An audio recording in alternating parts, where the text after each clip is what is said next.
Well, it looks like Donald Trump is out there committing more crimes.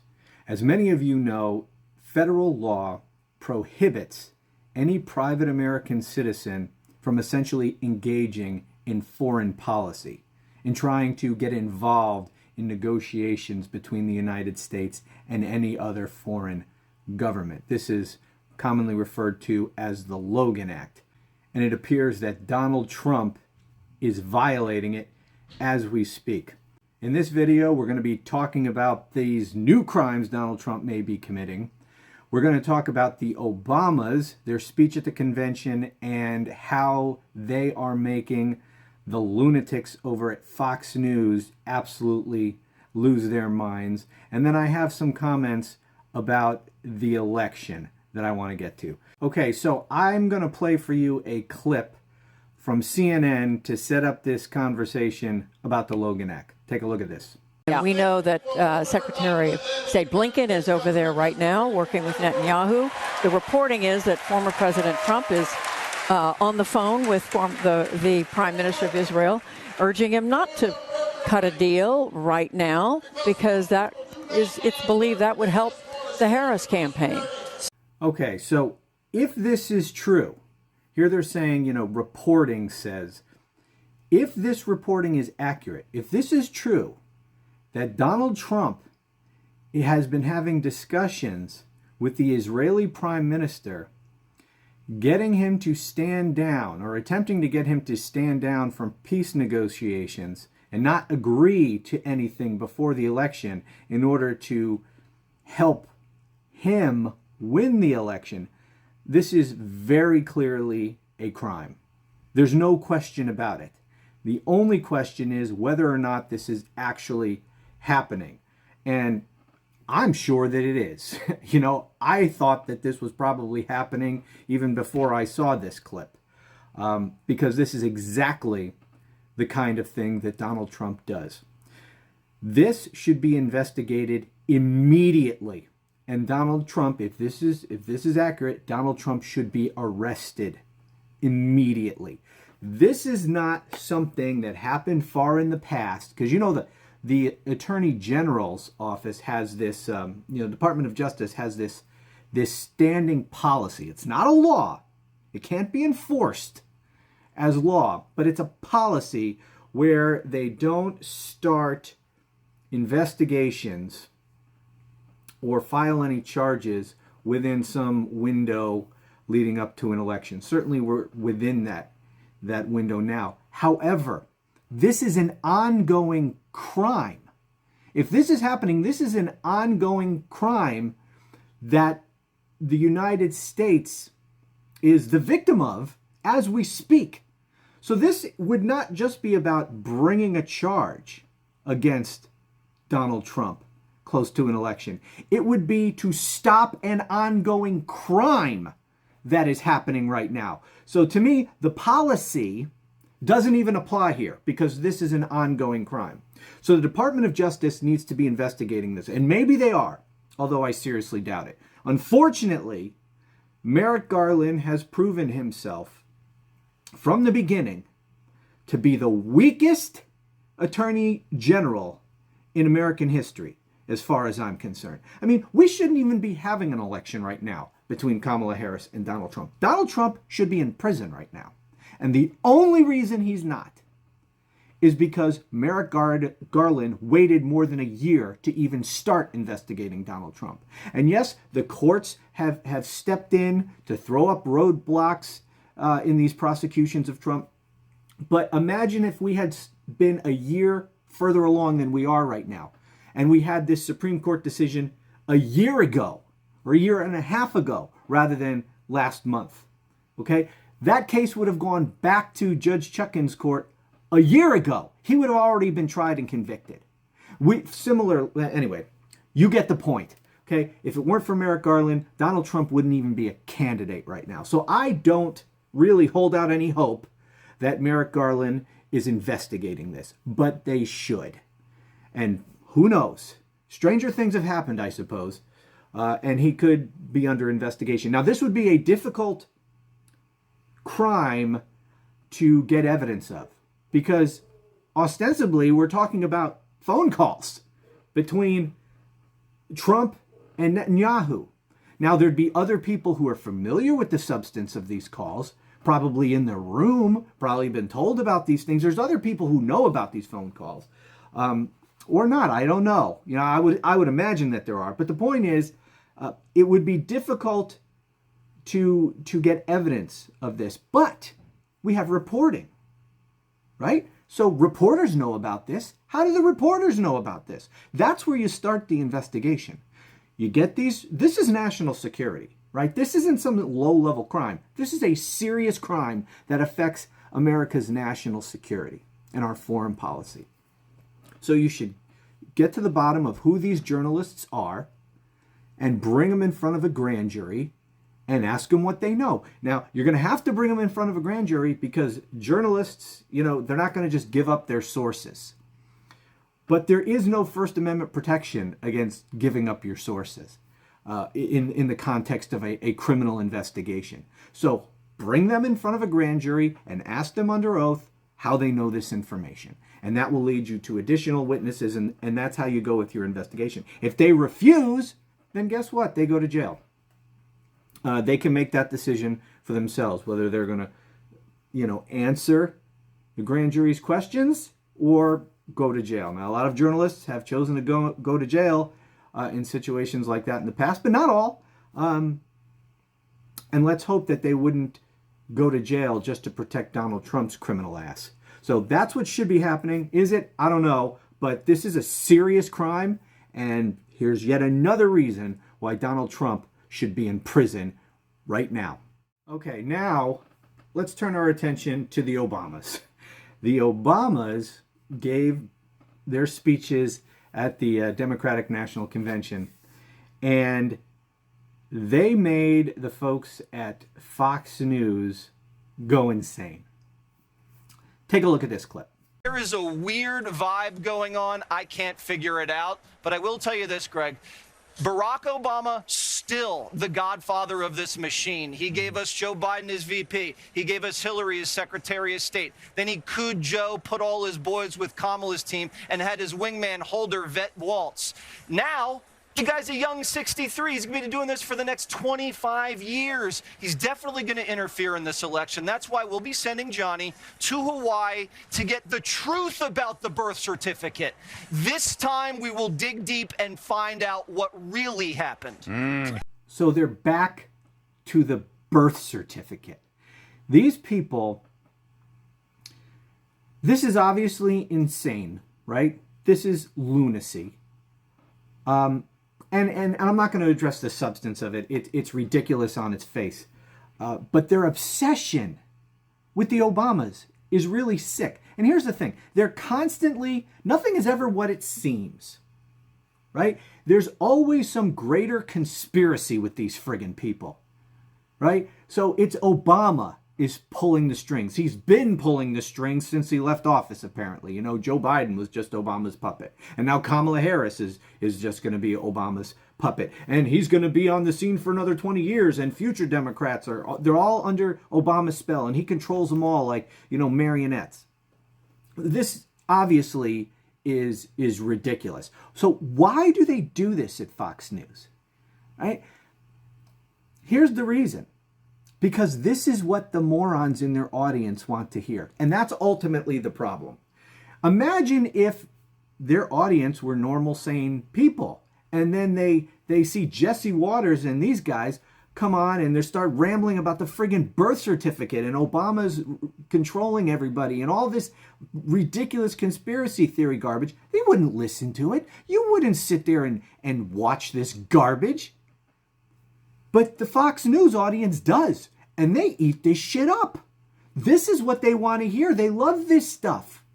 That's why.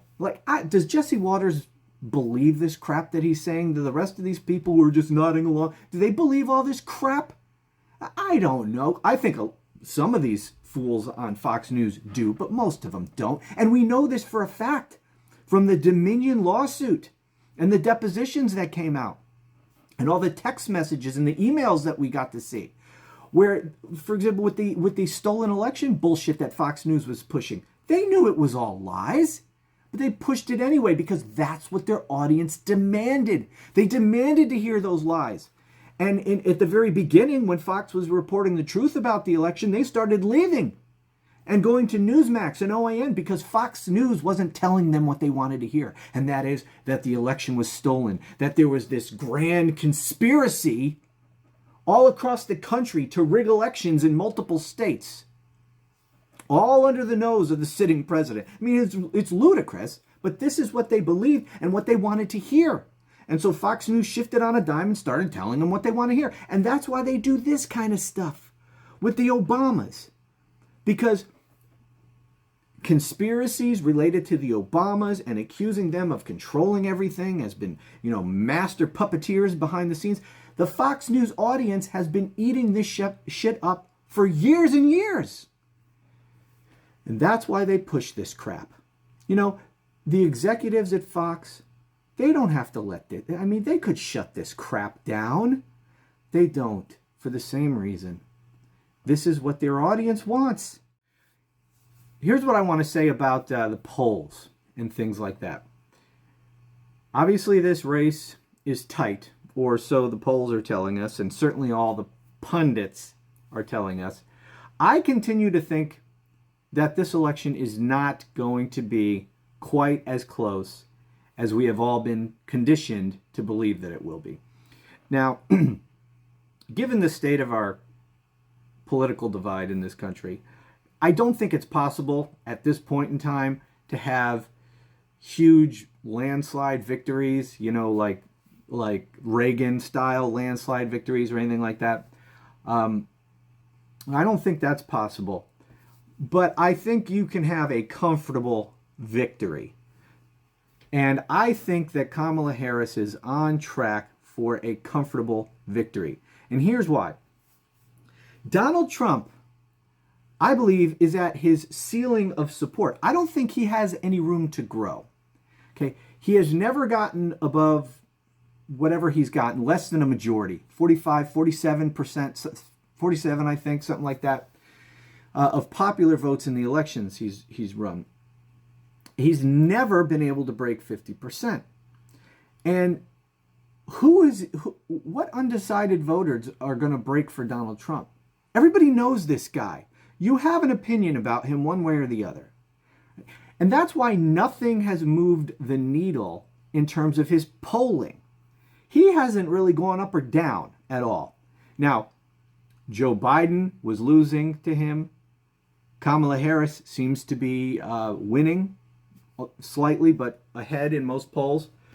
Donald Trump's numbers have been consistent. It's just we had different Democrat candidates, so Biden wasn't very popular. Harris is more popular, so she did better in these polls. But Trump sort of stays. And as point of fact, neither his convention nor the assassination attempt, and I do that because I have serious questions about that. I'm not pushing conspiracy theories, but I have serious questions. I've been meaning to do a video about that. I'll do it in the future, but as for now, assassination attempt. Even the assassination attempt didn't give him a bounce in the polls. Okay, when was the last time you can think of a candidate for president having their convention and getting no bounce from it? Trump got no bounce. And the fact that he was shot and got no bounce in the polls from that, that's telling you that he's at his ceiling. Everyone who could possibly approve of Donald Trump already does. Anyone who could possibly consider voting for Donald Trump is already saying they're going to vote for him. And so he's at his ceiling, whatever that number is, whether it's 47, 45, or whatever it is, he's there. He doesn't really have any room to grow.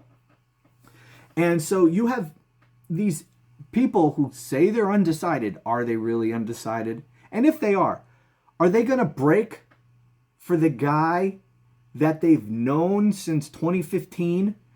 All his insanity, all his criminality. If they're on the fence about supporting him, are they really going to go in favor of supporting him? I don't buy it. This is an election Usually when there is an incumbent and there's undecideds, they break the other way. Trump is essentially an incumbent here because he's the only one in this race who has been president. Everyone knows him. So I think Kamala Harris has room to grow because the people who are sitting on the fence, they might just not be familiar with Kamala Harris. And I think she has room to grow. I don't think Donald Trump has much room, if any, to grow. I think his ceiling of support is probably around 45%. And that's where I think he's going to come out in the election. And I think this could be a 51, 45, something like that election. And that would be a huge win for Kamala Harris. Again, not a Reagan-style blowout, but a comfortable win. If she were to get 51 and Trump gets like 45, 46, we're talking about a big electoral win. And I think the makings of it are there. If she holds all blue wall states, which I think she will, and then she takes Arizona and North Carolina, which I think she has a very good shot to do, that's a big victory. Now, as we all know, Donald Trump is already setting it up so that if and when he loses this election, he's going to claim that it was stolen and rigged again. You all see him laying the groundwork for this. And, you know, it's kind of hard to believe that anyone would fall for those lies again. Like, it's hard to believe anyone would fall for these lies the first time. But again? But we all know there are plenty of people in the Trump cult who are so stupid that they will, in fact, fall for it again. And they're the delusional thinking. I saw this tweet earlier today. Someone replied to me about something. This person wrote, no Republican is voting Democrat. Despite the fact that there was a Republican at the convention last night saying he was voting. There's lots of Republicans who are going to vote for the Democrat. Anyway, no Republican is voting Democrat. I live in Pennsylvania, and I ask people all the time who they're voting for. Most Democrats aren't voting at all. Some Democrats are voting Trump, and strong majority are voting Trump. Trump is ahead by a big margin.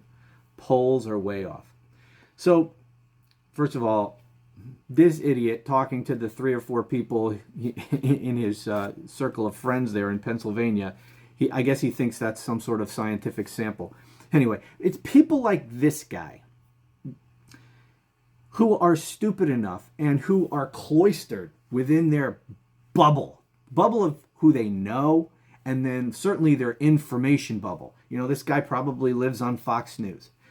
But it's not just Fox News, it's podcasts, it's other, you know. They have a carefully curated bubble of information. And they only consume that information that confirms what they want to believe. So, and do you really think this Gary guy has a lot of, Democrat friends? I seriously doubt it. Anyway, it's morons like this who will believe Trump's election lie. And there's tons of them. Dare say millions, probably tens of millions. And then I have this guy who says, from all the data I've seen, there is no shot Kamala wins this without lying or cheating. I mean, it sounds like, this could have come from the mouth of the orange turd himself. I live in a tri-state area on the borders of Iowa, Illinois, and Missouri. It's like 95% Trump, 5% Harris at best. Spotting a Harris sign in someone's yard is so rare.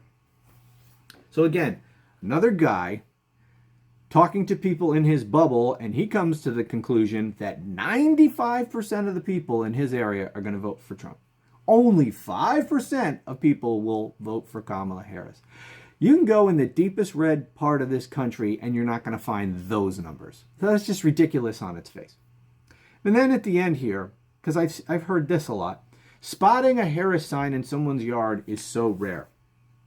These Trump cultists who seem to equate yard signs with support.